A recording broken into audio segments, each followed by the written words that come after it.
Okay, my name is Robert Weinstein. I am sitting with Brenda Bent-Peters, and we are interviewing Don MacIver. He was a Green Beret who served as Sergeant First Class, who served in Vietnam from 1967 to 1976, or who served in the military from 1967 to 1976. And this is a continuation of an interview that was done about 2 or 3 weeks ago. Okay. Third interview, after we've interviewed 3 hours now. Yes, and he's going to be speaking about the latter half of his service in Vietnam. What I'd like to do today is I'd like to tell you a little bit of some stories about what we did in the dispensary. I sort of described the way the dispensary was set up. Something about the medical training, the extent of the medical training, that it consisted of learning surgery, learning pharmacy, learning physiology, lab work, and tropical medicine. I could sit when I came back from Vietnam and I sat down with doctors and I started talking about dengue fever and malaria and all of these different rare tropical diseases. They aren't rare in the tropics, but they're rare in the United States. Doctors were amazed at the extent of my knowledge. And we were tested. And about a third of our people graduated. We started with a medical class, the 42-week class started with 107. And we graduated, out of that class, 17 people graduated. And I was one who was recycled just one step back because I made a C on an exam. I made a 76, and they wanted to kick me out. I said, well, I've been an honor graduate through the previous stages. I was taking a test on malaria, and the stages of when people get the chills and the fevers and the whole cycle they go through, and I missed one step, and then I got all confused. It's like a calculus problem, and all of a sudden I just messed up. So I only got a C on the exam. So they put me back to start that part of it again. So I graduated with the next class. So about a third of the people who started the medic course actually graduated. It was estimated to cost $130,000 to train a special forces medic, and this is $1967. In our dispensary, as I explained, it was set up, it was a backward capital L shape, and then later they turned it into a U shape with a big patio in between. And it was all built by the Seabees, the Navy Seabees, construction battalions. And they came in and really built the whole camp. We had sewage system, all of that. You know, we had hot and cold running water.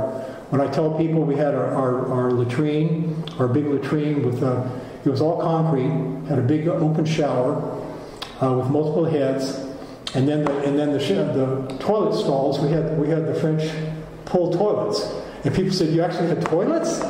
You know, everyone's like so jealous.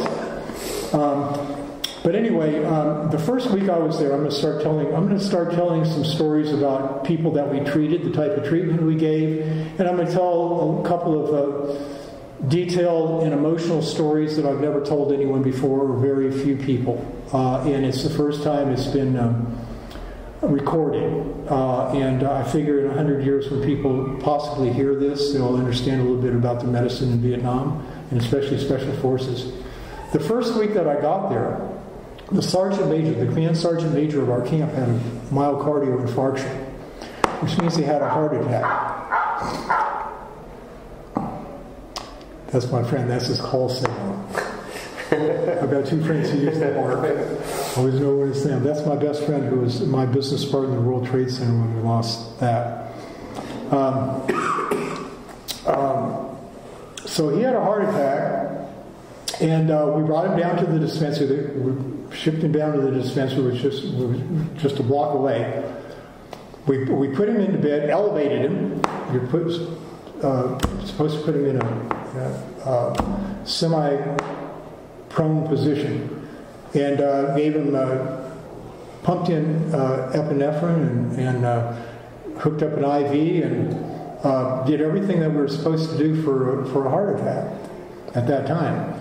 And next to our camp, there were 2 other camps. There was an artillery unit, and there was also the helicopter company, the 155th Attack Helicopter Company, which supported us. They're the ones who did all the helicopters. And the artillery unit had a doctor. He was a captain. And, the Hippocratic Oath says, first do no harm. So we knew when we were a little bit above our heads. I'd never treated a heart attack. Well, the very first patient I was in the emergency room when I was in training, on the job training at a hospital at Fort Dix, was a heart attack. And the doctor actually had me pumping the ambu bag when they did it, tracheal tube into his lungs. But anyway, so we called this doctor. We had one of the medics get on the horn, the radio, and call this doctor. And he came over, and he was very disappointed because we'd done everything that he possibly could. We medevaced him to a field hospital, where they actually had doctors who take care of him. I need to get rid of this. And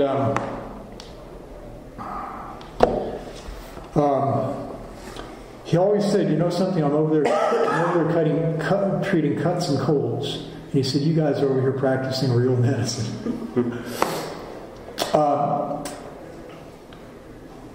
One time we had a Montagnard who had falciparum malaria, which is the worst malaria. Your temperature can hit 106 very easily, and you stick him in an ice bath or alcohol or whatever. And he was presenting something else. He had something else underlying, and we couldn't figure it out. So we did an entire workup, just like they do in a hospital. So the doctor we first worked with, he was leaving, and they brought in another doctor. So we invited him over to take a look at this patient. And he sat at the end of the bed, and all of us medics were gathered around, like you'd see interns in a hospital gathered around the doctor and the patient. And he sat there and he said, we handed him the aluminum chart, and he started going through it. He had family history of present illness, blah, blah, blah, all of these lab tests.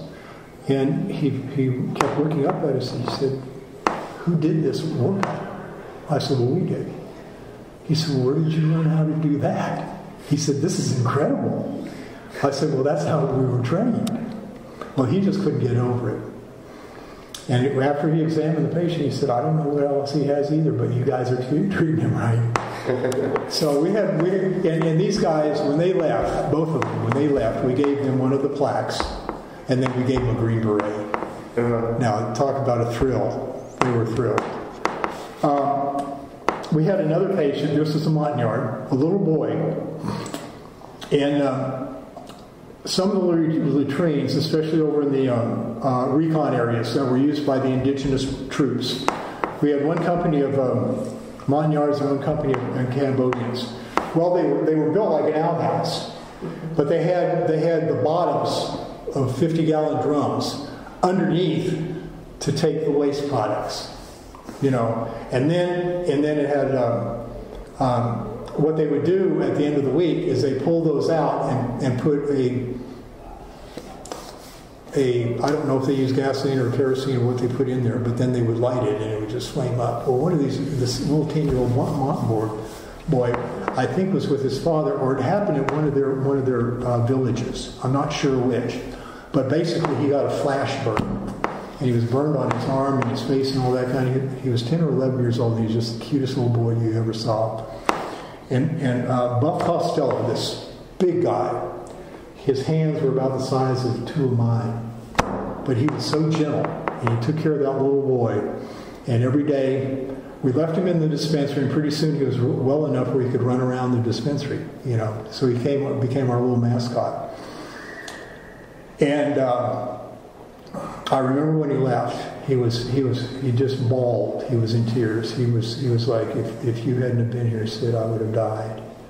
Mm-hmm. So that was a very heartwarming thing. And I know Buff Costello he probably wanted to adopt him. We wanted to adopt a lot of us. Another little boy came in.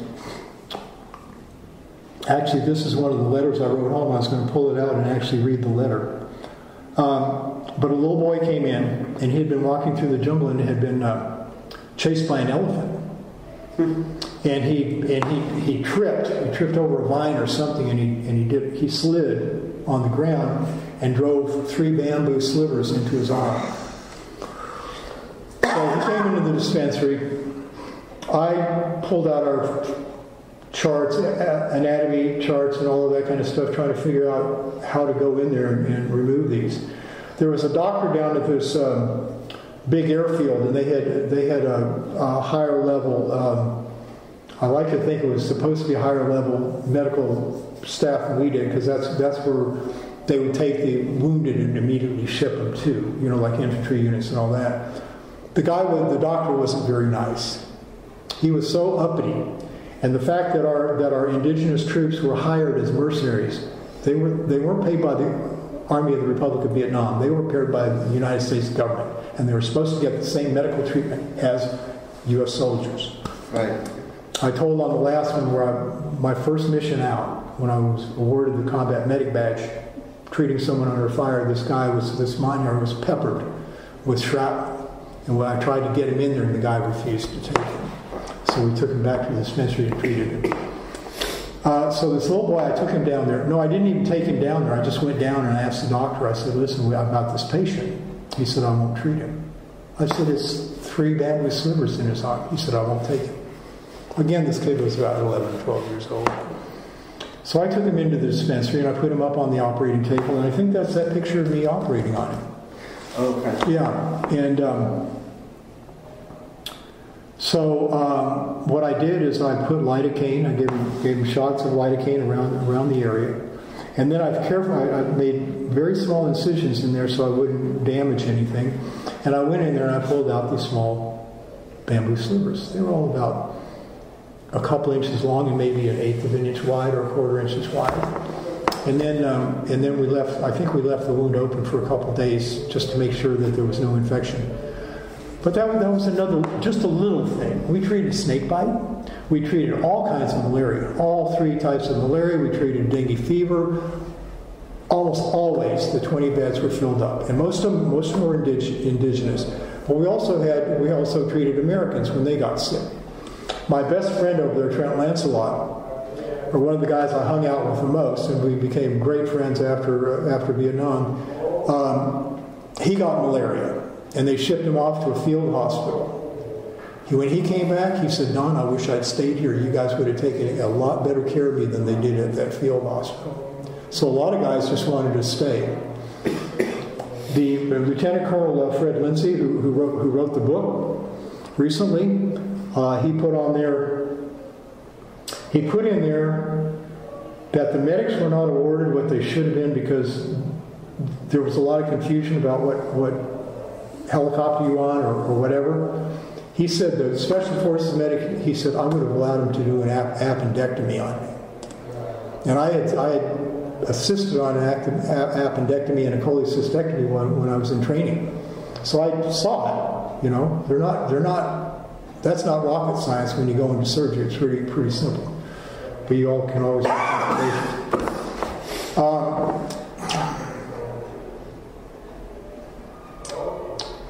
let me think. Okay, now I'm going to tell a story that this is very emotional because it involves someone I knew very well. We had an accidental shooting at the camp with a low caliber 22 caliber pistol. Revolver, a man was shot in the head. When they built the U-shaped final wing on our dispensary and turned it into a U-shape, and then they had a big patio in between, we had a Maytag river washer out there, so we could wash our own clothes. We had a laundry where we sent our clothes to. And I was out there washing just a quick load to, instead of waiting for a week for the laundry to come back. And one of the Montagnards, one of the aides, came running out there and he said, we have a casualty. Someone's been shot. And so just as I got back in the dispensary, I looked down the hallway. Someone was two people carrying a body back there, a patient. They put him up on the operating table. We immediately took a pulse and there was no pulse. There was no breathing.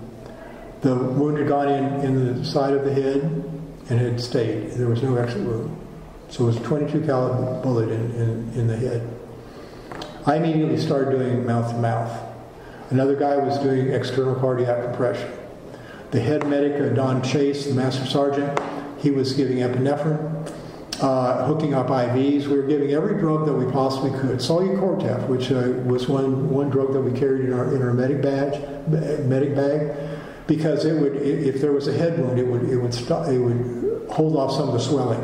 It was an anti-inflammatory, so we would give something like that. I mean, we were really, really skilled in drugs. Mm-hmm. Our basic textbooks were the Tabor Encyclopedic Medical Dictionary, the Physician's Desk Reference, which is the pharmacy of all the drugs manufactured, and we put those out every year.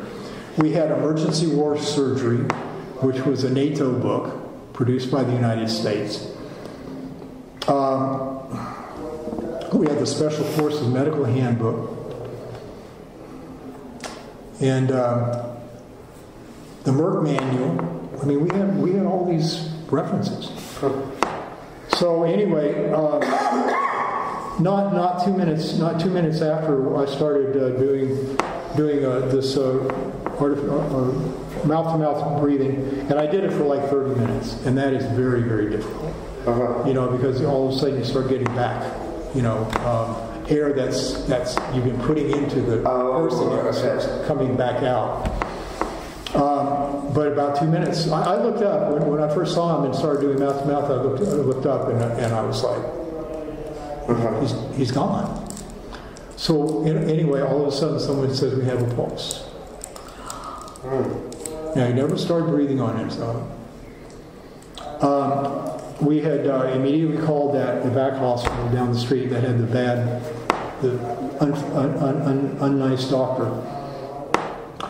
We flew a helicopter. Another medic took over the mouth-to-mouth for me, and he did that all the way down there. Okay. How long was the flight? About 10, 15 minutes. Okay. So we had the airstrip right there, and we had Jeep ambulances. They were about 18 inches longer than a regular Jeep, and then they were equipped with hooks or whatever, clamps, so that you could put a litter down, a litter up, and then a litter on the other side. Whereas people call it stretchers. They're actually called litters. It's like in the Army, you don't call a rifle a gun. They said a gun is something else. This is my weapon, this is my gun, this is for fighting, this is for fun. Yeah. So you learned that very quickly. I've heard it, yeah. You heard it. I just saw it. Are you a veteran? Okay. I think you probably told me that before. Well, you're hearing some war stories. You can tell me yours. Yeah. So they took him in. The medics came back and he had passed. What happened was they checked him until he lost his deep tendon reflexes. You feel that when they take a needle or a sharp object and run it up the bottom of the foot or something, and the toes, it's called Babinski. It's a Babinski flare. Basically what's happening is you're losing all your deep tendon reflexes. You use the hammer on the knee, and there's no knee jerk. So what they figured was if they could even save him, I mean, there was no brain surgery right at that point, that even if they could save him, he would be in a vegetative state. Okay. And he just passed. I don't know if they just stopped or he just died. That was...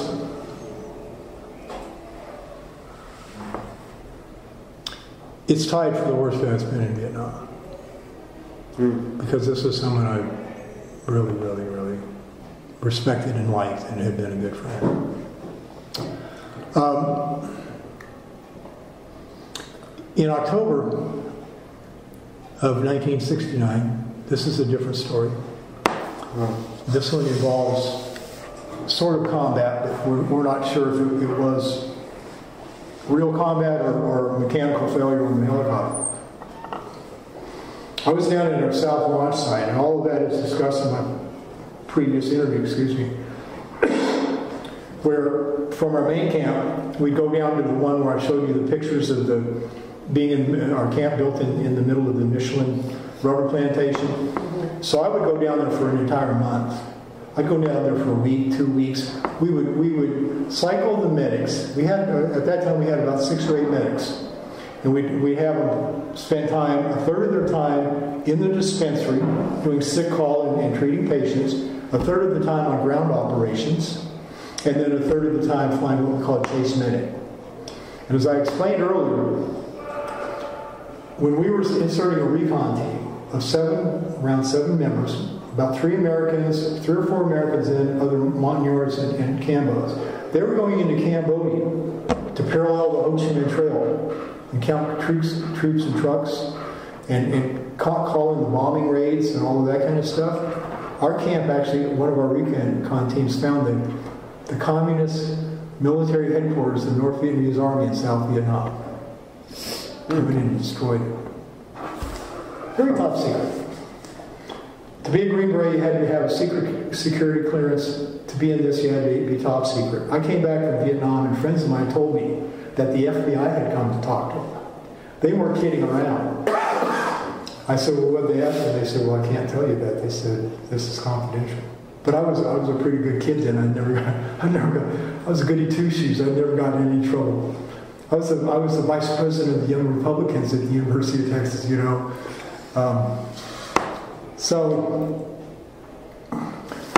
We had 8 helicopters, 4 of them gunships, which some of them had the miniguns that fired 4,000 rounds a minute. Some of them in rockets on the small wings out from the side. We had there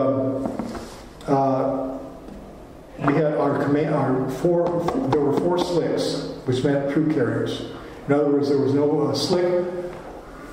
One slick would carry the team to insert it. One helicopter had the command and control. Usually had the commander of the South Launch Site on board, and then other spotters and things like that. They would run the mission from the helicopter and declare that it was good to go in or pull back, you know, abort, whatever. And then he had 2 other helicopters. One slick had no one on board at all except the 2 pilots and the door gunners. And then the other one was the medic ship.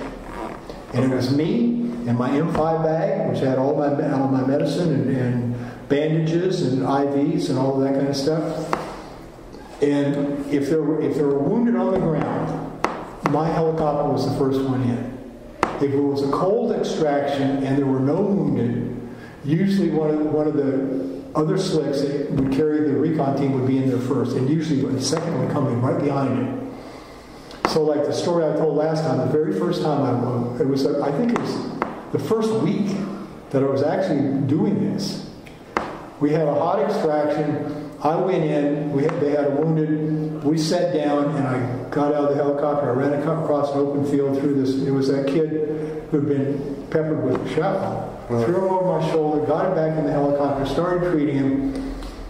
And the pilots told me later, they said, didn't you know that we were under fire? And I said, no, I thought the door gunners were just firing into the wood line to see if there was, to draw any fire if there was. He said, no, as you ran across the field, green tracer bullets followed you all the way across. We fired red tracers and the enemy fired green tracers. Oh my God. And you didn't notice that at all? No, I was too foolish. I mean, the only time I'd been under live fire was when we were crawling under the barbed wire in basic training. They were flying probably 10 feet over our head. That was scary enough, doing the alligator crawl. So what happened this day, they were inserting a team in Cambodia. We had another team in Cambodia. We would fly from our launch site in Quanloy and fly down to a Special Forces A camp and sit there. And then we would insert the team. And then we would fly back and sit outside that A camp, which, you know, they had 12 Green Berets ran the camp. And we'd sit there and wait for something to happen. And when they would be able to scramble, we were in those helicopters and the motors cranking in 2 minutes. And I would help the pilots get strapped in and put on their chicken gear, you know, their chicken armor they called it. Mm-hmm. And then I'd open up my M5 kit and I'd just remember where I put everything. Each one of us had our own kit and we could set it up the way we wanted to. So this day, we're sitting there and it was right after lunch that we were going to insert this team. And I was sitting outside the command ship, And that group that I said, well, that helicopter crew that were killed, that's who I was sitting with. And some of these guys, one of the pilots, I'd written up for a Purple Heart one time, he was wounded. I was sitting next to this door gunner. He looked like another 16-year-old kid. He was a year younger than I was. His name was Smith. And just looked like he was a beach bum. I mean, not a beach bum, but a kid who hung out on the beach on All-American Boy. Right. He had a wife and a little baby back home, sitting talking to him. And they were having a change of command at Command and Control South. So one captain was leaving and they were bringing in a major. So they had flown out in the command ship, and then they started to get on the command ship, and they realized they didn't have enough slots. They didn't have enough seats. The helicopter can carry safely about 7 passengers above the 4 crew members. When you get above that, you're getting a lot of weight. And especially when you're talking about carrying equipment, because we carry 50, 100 pounds of equipment on us. Mm-hmm. My best friend, Trent Lancelot, he was down there doing our intel reports every night. This was like a World War II movie. When I went into this bunker, you saw the bunker that was curved, it looked like an Astrodome or something like that, and it was all sandbagged. We would go in this bunker, and we had the maps up there, and he had a pointer and a few seats, and some people standing, and it was dark, and it was, like I say, it was like World War II, and he's giving the action report on where the enemy's been spotted, where heat-seeking devices have, said there's something there and all this kind of stuff. And briefing the team on what to expect when they went in. So he had flown out that morning, and there wasn't room on the helicopter for him. I think he had flown out on that helicopter, but then someone else, well, what they did is they picked up the staff from people from right there, mm-hmm. who had flown down differently. So he's looking around for a helicopter to get on. And I said, hey, Lance, we call him Lance, Trent Lancelot. I said, Lance, come over and get on my ship. Well, we fly off, and we're heading out, and they had the side doors open. We always sat there with our feet dangling out. I'd never been on a helicopter until I got to Vietnam. I thought I was going to fall out. I was always hanging on to the I was a chicken, a true coward. But then I realized, that thing could go into a real lean, and you're just sitting there, and you're not going to fall out of the thing. And then I eventually jumped out of it, where you actually sat like that, and you pushed yourself off, and the parachute cord was attached, and would jerk you, and your parachute would open. So anyway, I said, Lance, get on the helicopter. So we start flying out, and we're now in Cambodia. And all of a sudden, we get a mayday. The door gun, I didn't have a helmet at that time. They finally gave me a helmet where I could plug in the communications and hear the pilots and hear what the command ship was saying and ground and all of that. But the helicopter pilot turned to me, the door gunner turned to me and says, we have a mayday. Mayday. The command ship is going down. Well, it crashed and burned. And it fell on its side, and 7 people burned to death. People I just sat with and had lunch.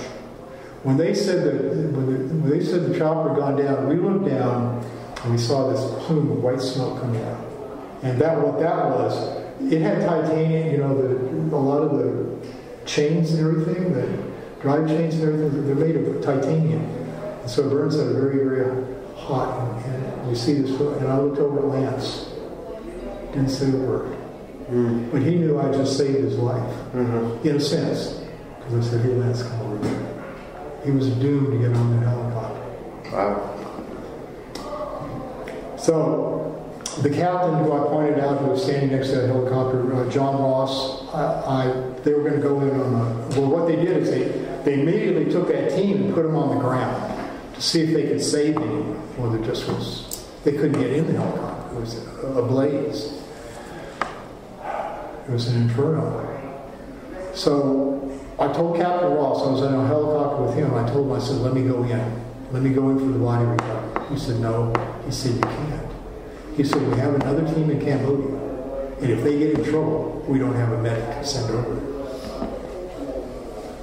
Well, the other team was doing well in Cambodia, so we didn't have a problem with them. So what we did is my helicopter, another helicopter, John Ross and other people went in with the team.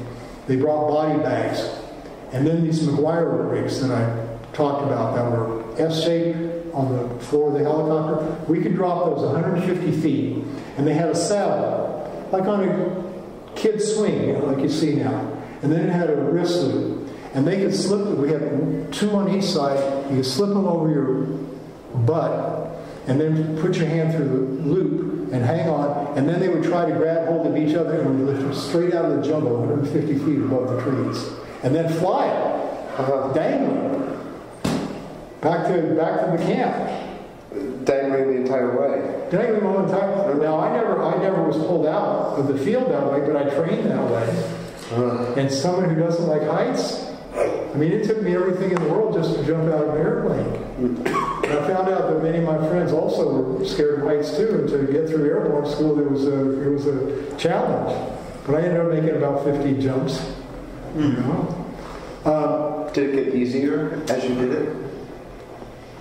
Well, the chances of dying increase exponentially the more than jump. Right. Now, I know guys who I never skydived, but they're down in Fort Bragg. They have the parachute club, Special Forces Parachute Club, and those guys, some of those guys have made multiple thousand, 3,000, 4,000 jumps without problems. I have a nephew who has made 38 parachute jumps. He's a real daredevil. So anyway, what they did is they tied the body bags, and they marked, the only thing they had that they could write on the bags was they had chalk. And they marked who everyone was, that they could figure out.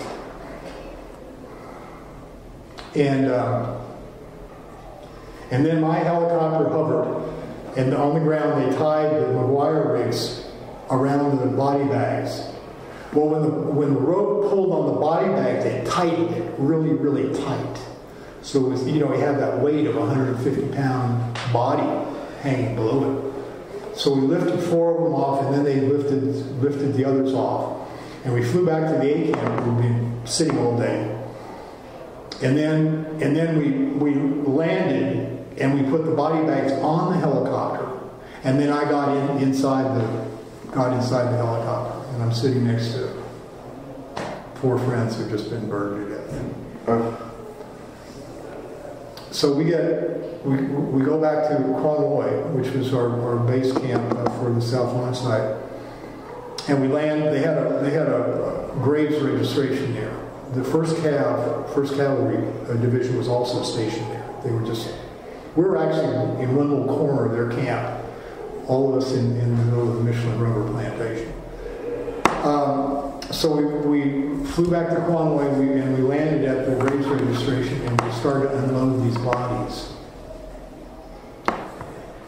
I was unloading the 4 bodies in my helicopter, and I looked over. I was looking for someone to help me. People were standing outside. Everyone was in shock. I looked over the door gunner, and he was catatonic.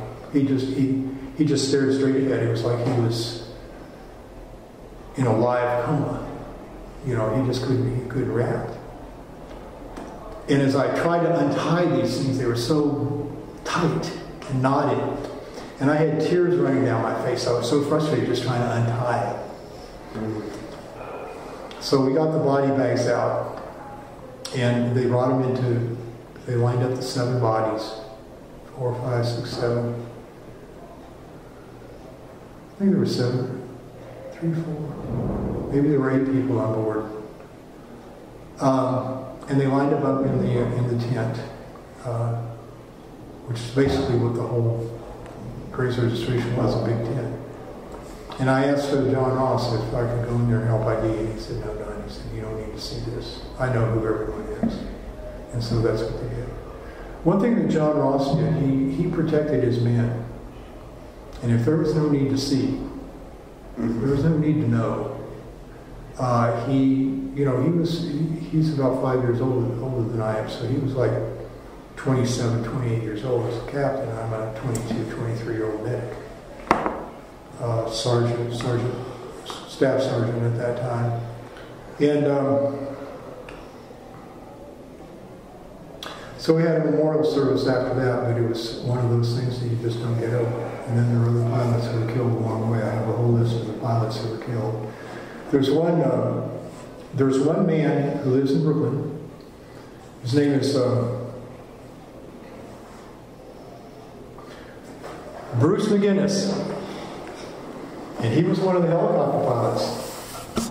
And we didn't realize that until we were at a we have a group in New York. It's called the Vietnam Veterans Luncheon Club for Anything Better. Vietnam veterans and combat veterans, because we started adding Iraq and Afghanistan veterans. We have to be, you're either in the Vietnam War or you're combat from the recent wars. And we have a luncheon every quarter at a nice restaurant. They have an open bar for 3 hours, which is good. And they serve a really nice buffet lunch. And I realized that Bruce was, and he was also in the VVA chapter, Vietnam Veterans America chapter. All of a sudden we start talking, I find out that he was with the 155th Attack Helicopter Company. And we were there the same months. We were the same year.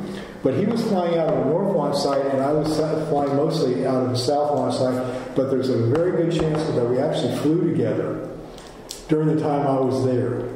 And it's so funny when in New York, there is not 6 degrees of separation. In many cases, there's 1 degree of separation, or even 0.5. It's amazing when you're here. Can we stop for a minute? Yeah. While I gather my thoughts? Yeah, of course. Yeah. So, can you talk a little bit about after the days following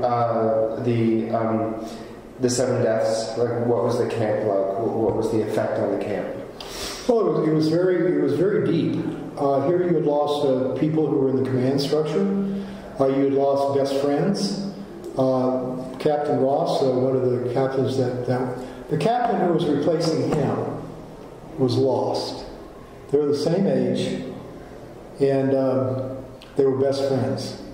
Mm-hmm. And he was in Saigon on another mission to meet with the top officers down there, and so he flew in from Saigon. It was a short flight, but he flew in to take command of this thing after the chopper went down.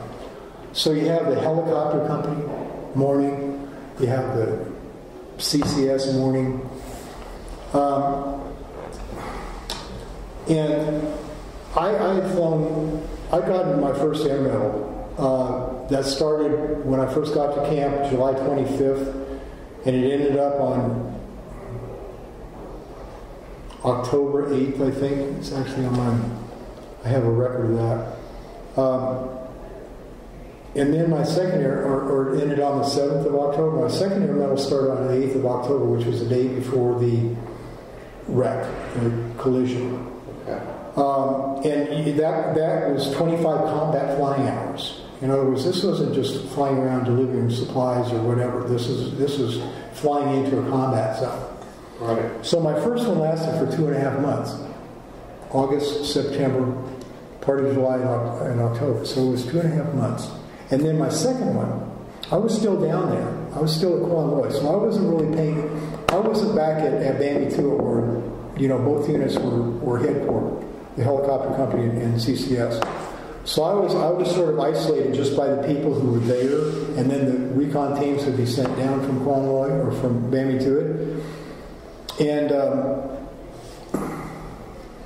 but I was down there. I got my second air medal from October 8th to October 25th. That's 17 days.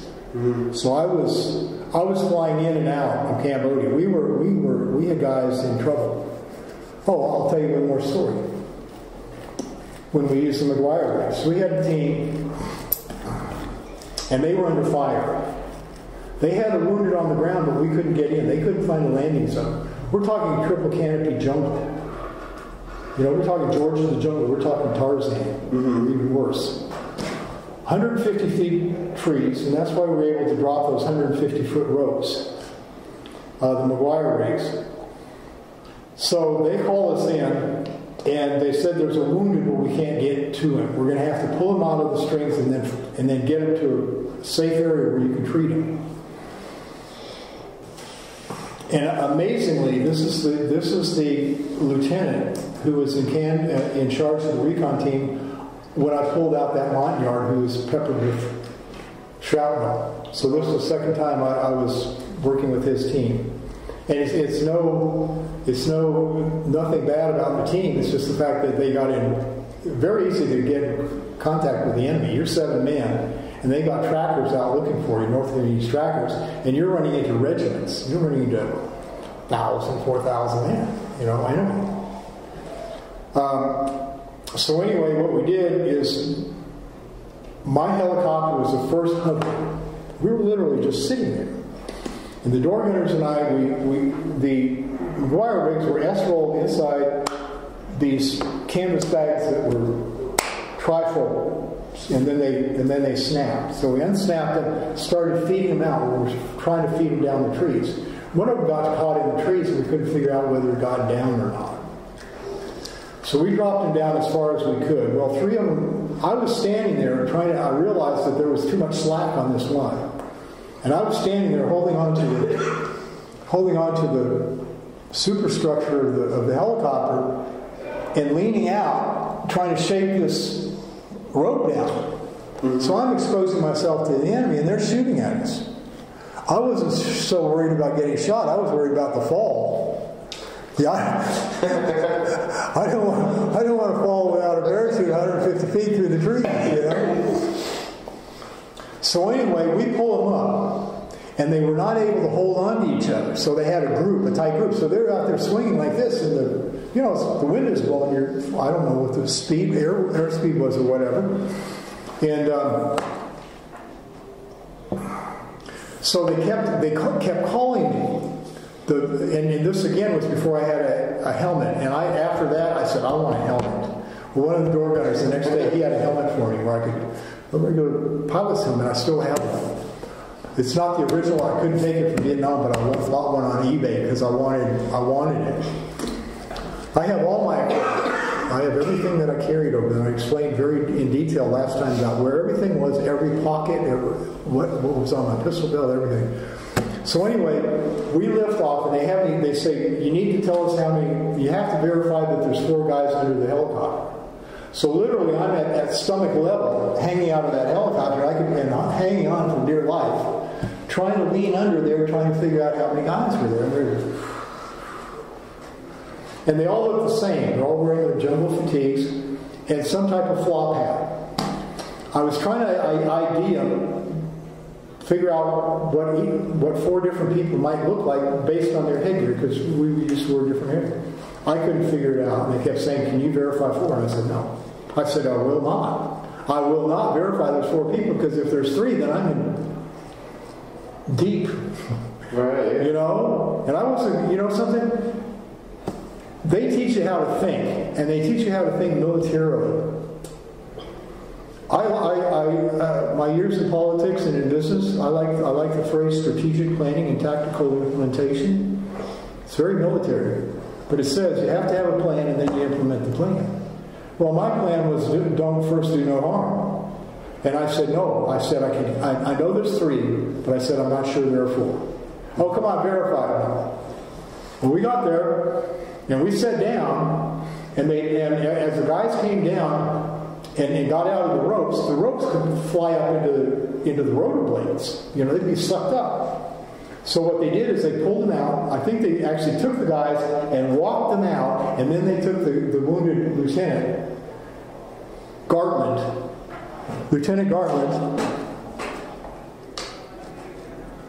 Who was that in the movie who did that? To make sure that it was heard, they leaned over the recorder. I'll think about it. Okay. Yeah, I heard. So I grabbed my medic bag. We were still probably 5 or 6 feet off the ground. I just jumped out. And I ran over to him. And I set my bag down. I looked at him, and he had a AK-47 round in his thigh.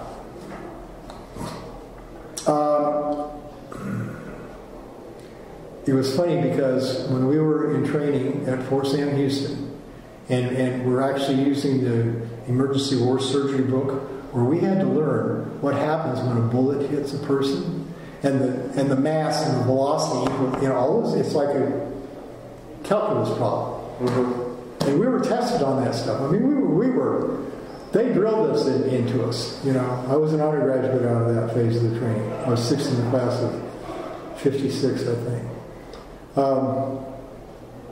I looked down and I was like, I know how to treat this. Because when they in our phase where they had a grader and they had one of our classmates lying out there and they had a moulage on the leg or on the arm or the chest or whatever to treat, the plastic thing with the wound, that's exactly what we had. And my partner, Ken, Wilson Kaler, who was one of my classmates, and he was killed in Vietnam. Last time I saw him was on the beach in Da Nang when we went up there to run a mission. I wrote a really nice letter to his father in Sacramento, California. He wrote back to me, and then I lost contact with him. But one of the classmates we lost. But anyway, I looked down at this foot and I said, I know how to treat this. And so we immediately loaded him on the helicopter. First thing I did is I gave morphine. I hooked up an IV, and then I ripped over his pants or took my bandage scissors out and cut it. And what I did was it had not hit the femoral artery. You can bleed to death, and you need a tourniquet for that. So I knew I didn't need a tourniquet, and it was a slow bleed. So what I did is I took a roll of gauze, I unwrapped a roll of sterile gauze, and I stuck it in the wound, just to absorb and stop any bleeding in there. And then I put a battle bandage on it, and then we got him back to the evac hospital, and they took him from there because they were going to send him to one of the big field hospitals in the Trang or in Saigon. You didn't fool around with those if you didn't need to. Now, if we needed to, we could have taken him back to the dispensary and treated him, because we were trained to do that, to breed wounds and treat wounds like that. We knew how to do it. But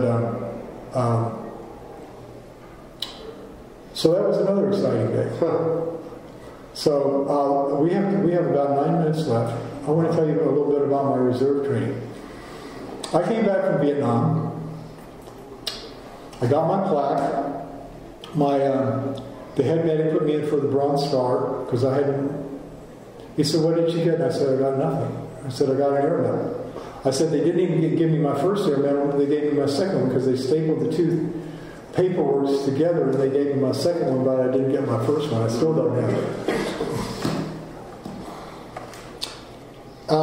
He said, "How many ground operations and what else have you done?" So he put me in for the Bronze Star, and I wear that on my lapel all the time. The first day I came in here, I thought that this was going to be a video, so I told Nick that I said, if I show up for something like that, I want to be in a suit. I'm a businessman and a political consultant, and my mother says you're a journalist, and I guess that's right. So I came back from Vietnam.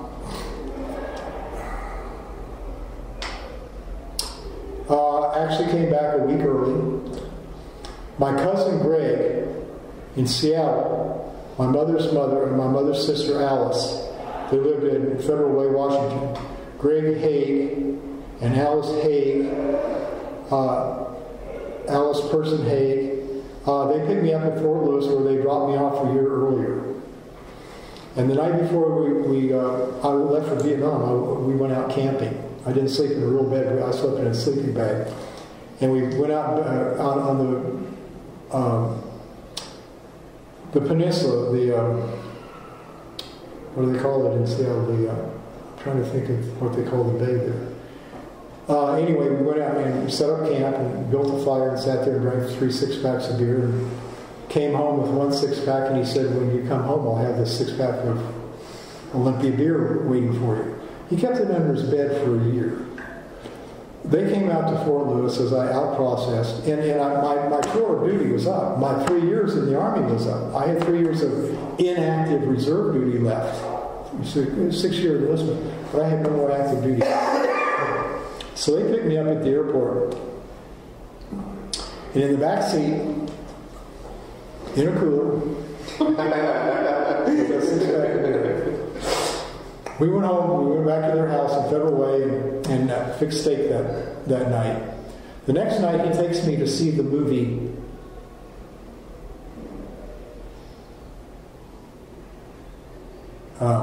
MASH, which had just come out. So here I am, I'm medic just back from the war, seeing all this blood and guts, and I just see more blood and guts. But it was a good movie. The next night, he takes me to see a live stage production of Hair. Nudity and all. Well, I loved it, but I'm like, whoa, Don, welcome back to the real world. He was a great kid. So I went home. I'm down to 6 minutes. I went home, and I was welcomed by my sister at Love Field in Dallas. She put me back on an airplane, and I flew down to Austin. My parents picked me up at the airport. I was in khakis, like that khaki uniform you saw me in. And my dad looked at my chest and saw all my ribbons. He said, "Where'd you get all that?" I said, "Well, I earned it." He was very proud of me because he had been in the Merchant Marine during World War II. And he graduated from the Merchant Marine Academy out of Kings Point. And they weren't recognized as veterans until 1985. So he never got the GI Bill, didn't get anything. Even though he was an officer in the Naval Reserve and the Coast Guard Reserve, he was not considered a veteran of the United States. So anyway, my first job when I got back, I was the advance man for Congressman George H.W. Bush, who was a congressman from Houston, and he's running for U.S. Senate. And I was hired to be his advance man. So I traveled for 4.5 months around the state, setting up all of this small events and major events. So I got to know the Bush family really well. But then I went back to the University of Texas, and when I was on the campus of the University of Texas, I used to bump into Jeb Bush. And we'd always stop and, greet each other and all that kind of stuff. We were both young then. I was probably, I was 24 when I went back to college, and he's a couple years younger than I am. But anyway, I opened the Austin American Statesman one day, and there was this picture of a parachute jump. And it said the 12th Special Forces Group in Fort Worth, Texas. And I was like, do I really want to go into active reserves instead of staying in inactive? Where I don't have to go to meetings. Where I went up there and visited for like 3 months, and I finally decided I was going to join. So they put me in as a senior medic. They immediately promoted me to E7. I made E7, Sergeant First Class, in 5 years and 3 months. I made every time they couldn't promote me fast enough. I mean, if they could have made me an 8-star general, they would have, but they couldn't. What does E7 mean? Well, basically you start off as a private. That's an E1. Then an E2 is a private 2. And then you're a private first class, that's an E3. You're either a corporal or specialist, which is an E4, and then you're a specialist 5 or sergeant, and as an E6, and I was promoted to that in Vietnam after 30 months in service. I was promoted to E7, which is a sergeant first class, and then you go master sergeant, and then you go sergeant major. Okay. And if I'd stayed in the reserves, I would have been a sergeant major. I was up for E8 when I finally got out because I was too busy with my job. But anyway, I became the team leader. I became the ops sergeant, the head, the senior enlisted man on the team. And so you have a captain and a lieutenant, and they lead the team, and then I led the team with them. Okay. And so it's a 12-man team. So I was a medic and I was operations and intelligence. 2 years we went down to Panama and jumped into the jungle at 3 o'clock in the morning after flying down from Fort Chaffee, Arkansas in a C-130 and jumping out into the jungle and making tree landings, landing in the trees, because the pilots didn't let us off at the right place. So we would go in there for 9 days. I went through a POW camp for 3 days down there. That was not fun. I was waterboarded for 45 minutes while I was there, because they're trying to put you through training on what you might face if you're captured. Now, I had never heard of waterboarding. I didn't know about waterboarding. I had no idea of the intelligence things that they did in Vietnam to interrogate enemies. So I was like, I had no idea how long I was supposed to allow them to stretch a wet towel across my face, lying on the ground, my head all the way back, and then pouring water over the towel, and me absorbing that water, going into my sinuses, breathing it in. And after 45 minutes, when they threatened to attach wiring to my genitals, I was like, well, I've gone through this, they can do anything they want. Stupid. No, I was hyperventilating. You're fine. Yeah, keep going. I have 1 minute. I was hyperventilating and had dry heaves. And what they did is they had my wrists tied with one of those plastic things, and they had me hold my hands like this, and they said, when you're ready to talk, when you're ready to give us information, open your hands. Well, here I am just about to die, so I opened my hands, and I gave my name, rank, and service number. I revealed nothing else. By the Geneva Convention, that's what you tell. And when they reviewed us afterwards, this intel captain, he said, I can't believe that you did that for 45 minutes. When all this stuff came up about Afghanistan and Iraq and doing waterboarding, and they called it torture, as far as I'm concerned, it's torture. It's not fun. It gives you the feeling of drowning. It's like when you dive into a swimming pool and all of a sudden you fill your sinuses with water, and you feel like that continuously for 45 minutes. And I wrote a thing up, and it's in all my materials, and I said I was waterboarded for 45 minutes. And you read about these reporters who underwent waterboarding, they gave up after 15 seconds. And I'm like, oof, you're a wuss. So my brother used to call me, he said, you're a wimp and a wuss. So anyway, I did that for another 6 years. Our team, the year after I left, they were rated the best Special Forces A team in the country. Not only reserve, but active duty. We really, really put together a great team. They gave me the Army Camp Commendation Medal for that. So I finished after 9 years and 3 months service. I have enough medals I didn't need any more medals. I brought enough. I know what I did for them. I was just, as a sideline, I told this story to Nick, but I went to a reception in Washington, D.C. It was when I worked for the Republican National Committee, when I used to be a Republican, years ago. And a guy was wearing a lapel in the Bronze Star. And I said, well, I got the Bronze Star, but I said it wasn't for valor. And I said it was for meritorious achievement in ground operations against foreign forces and enemy forces.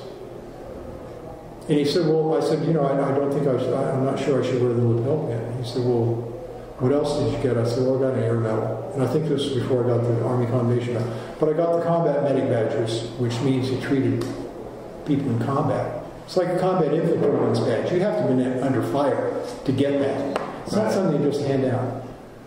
But when I mentioned the air medal in the it's going to stop at 60.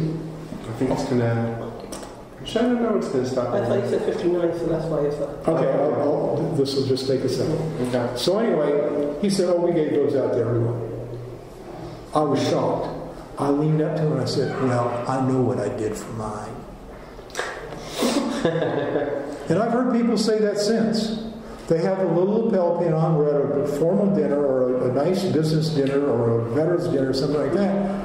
And I mentioned the Bronze Star, and I mentioned it proudly because I think it's a badge of what you did It's the fourth highest for valor, and it's the highest you can get for achievement. And even the Purple Heart is below it. It's one notch below it. And I hear people, well, it's nothing. You know, I'm like, you must have been with one of those units that just handed them out like candy bars. Right. So anyway, I got mine and I wear it all the time. During the Iraq War, I wouldn't wear an American flag because I thought that supported the war, which I did not. I supported Afghanistan, but I didn't support Iraq. I was, and people say it's the most disastrous modern decision made by the United States government. And Dick Cheney made that decision. Political statement. Okay, we're going to stop. But thank you very much, and that was it. Continue. That was the last story. And we'll continue again on your post-military.